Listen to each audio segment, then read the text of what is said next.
Merci de nous rejoindre sur Radio J. Vous êtes à l'écoute de Radio J. Vous pouvez nous écouter sur notre site internet radioj.fr. Et je suis ravie de retrouver ce matin en studio deux passionnés de la bande dessinée, Didier Passamonique et Auxence de Lyon. Bonjour messieurs. Bonjour. Bonjour Ilana. Vous êtes collaborateur au site Actua BD, dont vous êtes Didier Passamonique, directeur de la rédaction. Alors ce matin, on va parler d'un livre qui m'a l'air vraiment, vraiment bien. D-Book, un standard de la tradition juive, Didier. Est-ce que vous pouvez nous rappeler ce que c'est justement peut-être le D-Book ? Est-ce qu'on sait ce que c'est ? Je crois que c'est un fantôme. Hein. Le D-Book, oui, c'est un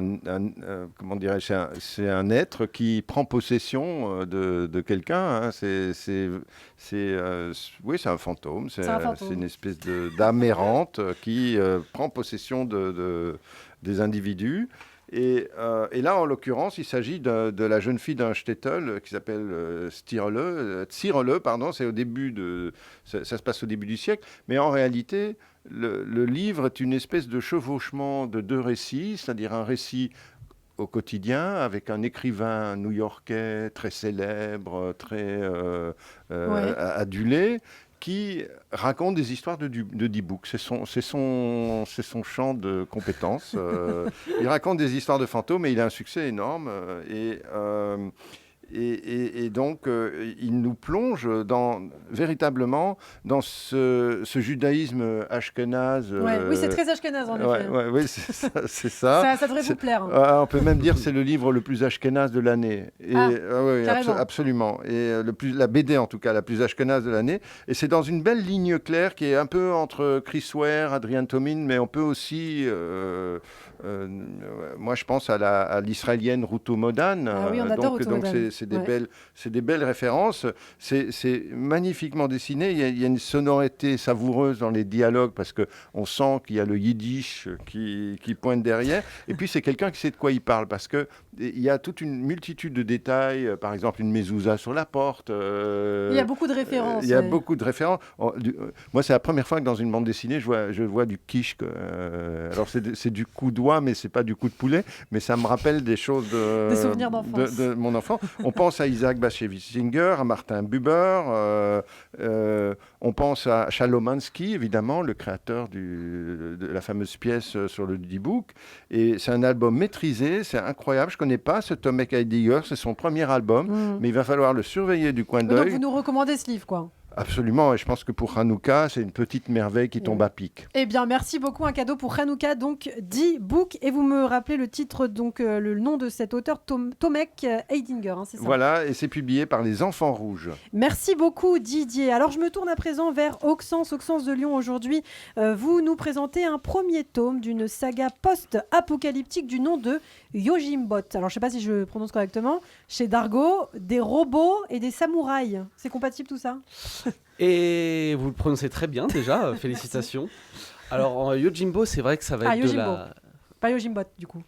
Alors, en fait, là, le Yojimbo, ça veut dire garde du corps en japonais, et c'est l'un des deux mots qui va permettre de constituer le titre, l'autre étant robot. Donc, on sait qu'on va être sur de la SF très spéciale à base de combat à l'épée, de robots guerriers. Oui, tout un programme. Ouais. Alors... le pitch est quand même très attrayant puisqu'on va être sur de la SF post-apocalyptique dans laquelle la surface de la Terre est devenue inhabitable. Il y a eu une troisième crise de l'homme, ce qui n'est pas très bien expliqué pour l'instant. Et en fait, les robots vont supplanter les humains, prendre différentes fonctions. Et l'un d'entre eux est un Yojimbot, donc un robot samouraï, qui va tomber sur un enfant, sauver sa vie et découvrir en fait de la survie de cet enfant qui s'appelle Hiro, dépend la survie de l'humanité.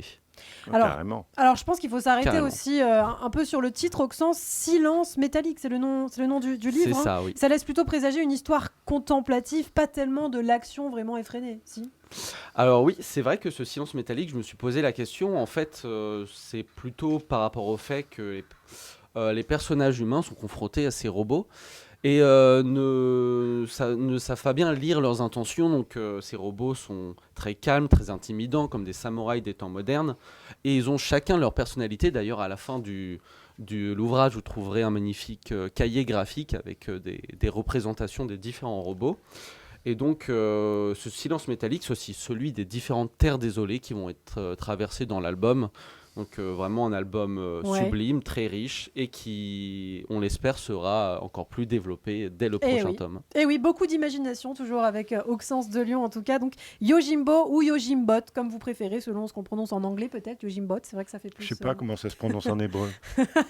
Je sais pas non plus, vous m'en demandez trop Didier. En tout cas, chez Dargo. Merci beaucoup Auxence de Lyon et Didier Passamonique. J'aurai le plaisir de vous retrouver. Demain, on va terminer la semaine d'ailleurs par du webtoon, je crois, avec Auxence et d'autres choses. Une belle pièce musicale. Une belle pièce musicale, tout à fait, qui devrait me plaire. Merci beaucoup les garçons, on vous retrouve demain. À demain. À demain.